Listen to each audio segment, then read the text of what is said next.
안녕하세요. 제주특별자치도 AI 아나운서 제이나입니다. 이번 주 위클리 제주는 빛나는 제주 상장기업 육성펀드 조성 소식으로 시작합니다. 제주도가 도내 유망기업을 상장기업 수준으로 육성하고 투자 환경 선순환 체계를 구축하기 위해 빛나는 제주 상장기업 육성펀드 조성을 추진합니다. 빛나는 제주 상장기업 육성펀드는 2027년까지 4년간 총 300억 원 투자를 목표로 하고 있는데요. 제주도가 100억 원, 도내 6원, 민간기관 50억 원, 공공모펀드 150억 원을 매칭해 조성할 계획입니다. 제주도는 올해 중소기업 육성기금으로 편성된 25억 원으로 펀드를 조성하고 도내 6원, 민관기관과 공동 출자를 협의 중인데요. 4월 20일까지 올해 출자금으로 펀드를 조성할 운용사도 모집하고 있습니다. 신청 자격은 한국벤처투자, 한국성장금융투자운용 등 정부가 조성한 공공모펀드 출자 사업에 선정된 운용사인데요. 선정된 운용사는 도 및 도유관, 민간기관 출자액의 2배수 이상을 도내 기업에 투자해야 합니다. 펀드 존속기간은 펀드 결성일로부터 총 8년으로 4년간 제주기업에 투자를 완료하고 2032년에 청산하게 됩니다. 성장 단계에 있는 기업이 가장 필요로 하고 바라는 지원 1순위는 투자 자금 지원입니다. 펀드 조성 시 공공모펀드와 매칭을 하면 도 투입 예산 대비 2배에 해당하는 자금을 기업에 지원할 수가 있습니다. 상장기업 육성 펀드가 도내 유망 기업들에게 성장과 상장이 디딤돌을 놓아주길 바라고 있습니다. 또한 펀드 조성을 통해 도내 투자 환경 활성화도 기대하고 있습니다. 빛나는 제주 상장기업 육성펀드는 도내 기업에 지속적으로 자금을 지원하고 후속 투자까지 이뤄질 수 있도록 총 4년간 3개 운용사를 선정해 펀드를 운용할 계획인데요. 빛나는 제주 상장기업 육성펀드가 제주 기업들의 성장과 발전에 큰 힘이 되어 제주 경제 활성화에도 기여하기를 기대합니다. 다음 소식입니다. 제주도가 민선 8기 후반기 도정을 이끌어갈 핵심 과제와 운영 방향 설정을 위한 주제별 점검회의를 개최했습니다. 인구정책과 관광객 유치, 공공주택 공급 등 모두 9개 과제를 선정해 3월 20일부터 4월 8일까지 릴레이 회의로 진행했는데요. 회의에서는 각 주제마다 제주연구원이 상황을 진단하고 대응 방안을 제시했습니다. 도청 담당 부서뿐만 아니라 지방 공공기관과 정부 공공기관, 민간 유관기관까지 참여했는데요. 주요 정책 간 상호 연관된 대표 과제를 선정해 부서 간 협업 방안과 전략을 도출할 수 있었습니다. 민선 8기 전반기가 변화와 혁신으로 도정의 대전환을 준비하는 시기였다면 후반기는 도민이 체감하는 성과를 기반으로 도민에게 감동을 주는 도정 운영을 펼치도록 정책을 구상하고 추진 방향을 정립하려고 합니다. 4월 8일 마지막 회의에서는 지속 가능한 지하수 관리 및 수질 관리 체계 강화를 주제로 토론을 진행했는데요. 제주도는 지속가능한 지하수 관리 및 수질 관리 강화를 위해 2022년 11월 제주특별자치도 통합물관리 기본계획을 수립해 지하수 오염 저감 대책을 위한 실천 과제를 추진 중입니다. 화학비료와 농약 사용 저감 대책을 마련하기 위한 전담팀과 지속가능한 통합물관리 전담팀도 운영하고 있는데요. 이번 회의에서는 용수 공급 체계 개선, 지하수 목표 수질 관리제 시행, 민관화 거버넌스 확대 등의 대책도 제안돼 제주의 청정지하수 관리에 도움이 되기를 기대합니다. 제주도가 도지사의 권한을 내려놓고 기초자치단체장의 권한을 강화하기 위한 제주형 행정체제 개편을 추진 중입니다. 행정체제 개편을 위해서는 광역자치단체인 제주도의 사무를 기초자치단체에 배분해야 하는데요. 오영훈 제주도지사가 4월 8일 진행된 4월 월간 회의에서 사무 배분과 관련해 분권과 분산, 지방자치법상 체계라는 3가지 원칙을 제시했습니다.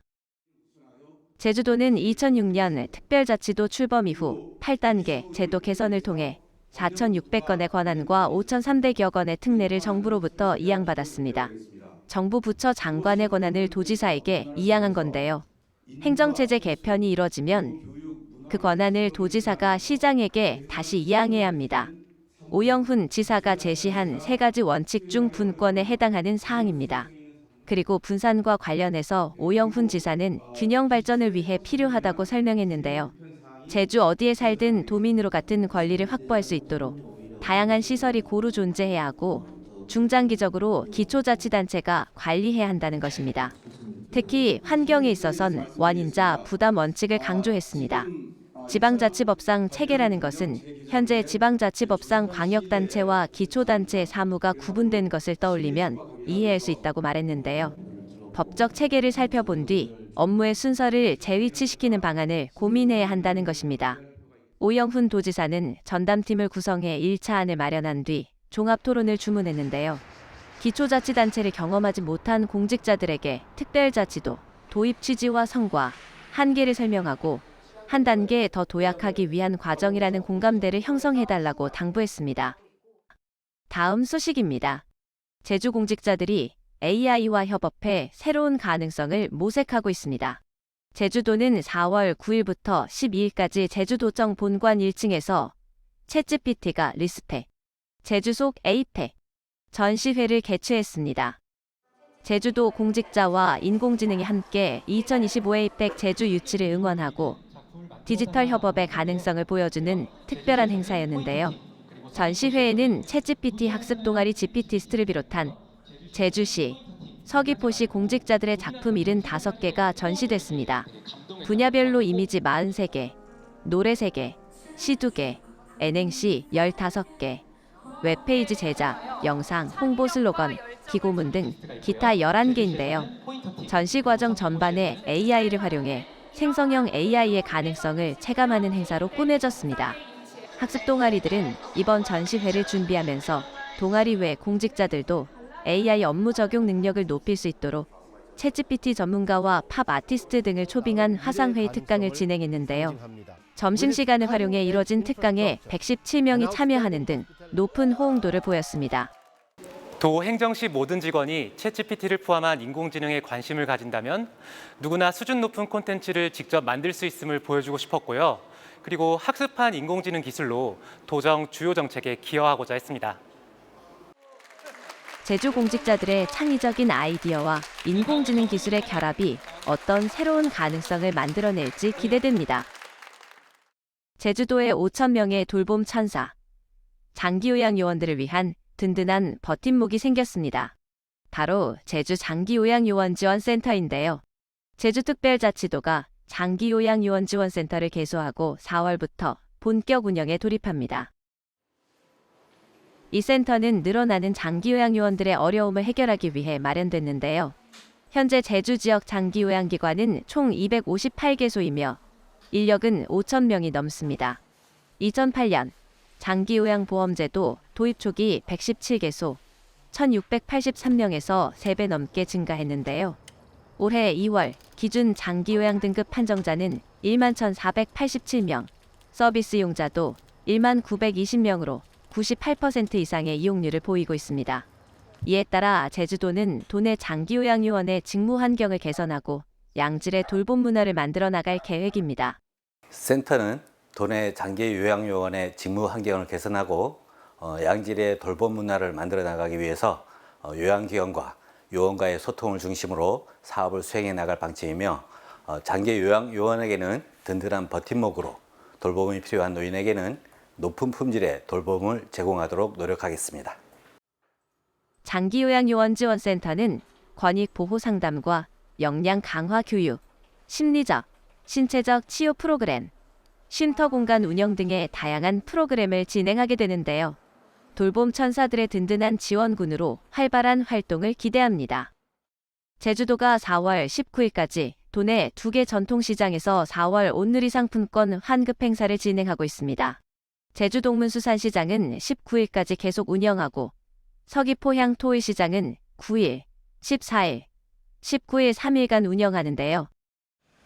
환급 행사에서는 국민들이 즐겨 찾는 명태, 고등어, 옥돔 등 대중성 어종과 선물용까지 국내산 수산물 당일 구매 금액의 최대 30%까지 환급해줍니다.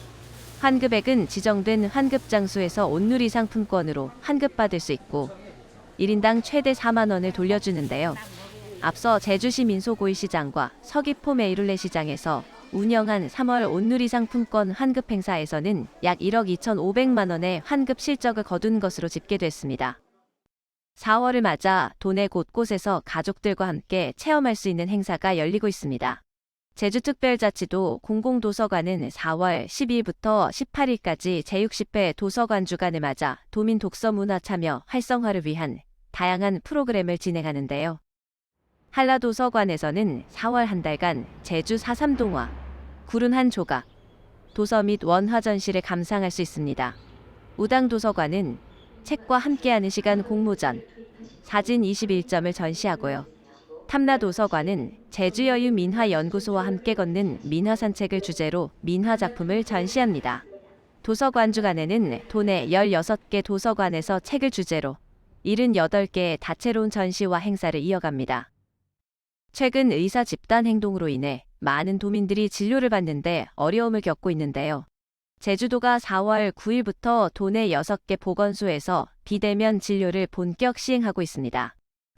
보건소 비대면 진료 대상 환자는 의사의 판단에 따라 결정하게 되는데요. 비대면 진료를 희망하는 경증 환자는 가까운 보건소로 화상통신이나 전화 등을 활용해 요청하면 상담과 진단, 처방을 받을 수 있습니다. 비대면 진료는 경증 질환에만 적용되는데요. 증상이 심한 경우 병원 진료를 받는 것이 좋습니다. 또한 비대면 진료를 받더라도 처방된 약은 환자가 지정 약국을 방문해 수령해야 합니다. 제주의 과거와 지금 모습을 볼 수 있는 순서입니다. 제주시 중앙로, 관덕정, 동문 로터리. 70년대 모습과 40여 년이 지난 지금 모습을 담았습니다. 함께 감상하시죠.